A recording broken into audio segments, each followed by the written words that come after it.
মা, কি করছেন মা? খেতে চলেন। কালকে তো আশ্রমে যেতে হবে, তাই একটু গোছগাছ করছি মা। এত চিন্তা করছেন কেন মা? ওখানে আপনি সকল সুযোগ সুবিধা পাবেন।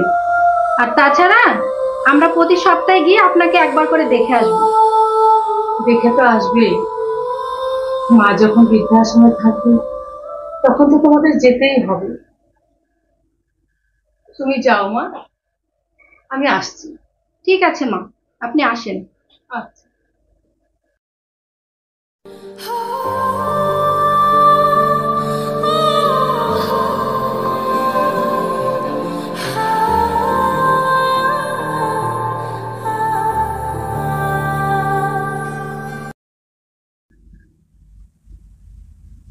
মা, মা, আমি এসে গেছি মা।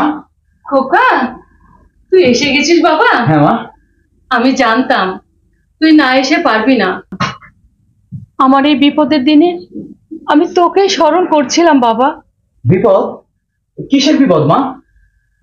না থাক, আগে তুই একটু বিশ্রাম করে নে, পরে বলবো। না মা, আমি এখনই শুনবো। তোমার বিপদের কথা না শুনে আমি কিভাবে বিশ্রাম করি বলো? তুমি এখনই বলো কিসের বিপদ?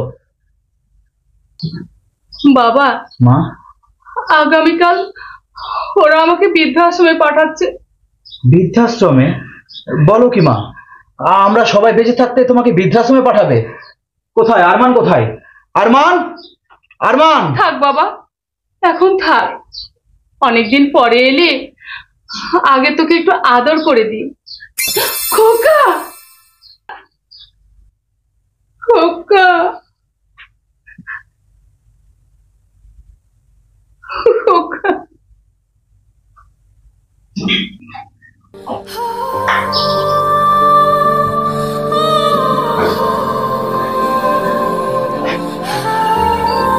মা, ও মা।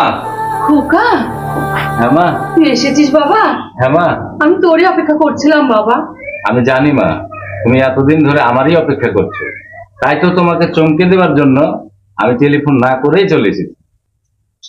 ভালো করেছিস বাবা, এই বিপদের দিনে তোকেই যে আমার প্রয়োজন। বিপদ? কিসের বিপদ মা? জানিস বাবা, কাল আমাকে বৃদ্ধাশ্রমে যেতে হবে। বৃদ্ধাশ্রমে যেতে হবে মানে? আরে আমরা তিন ভাই বেঁচে আছি না? আমরা তিন ভাই বেঁচে থাকতে তোমাকে বৃদ্ধাশ্রমে যেতে হবে কেন? আরমান, এ আরমান!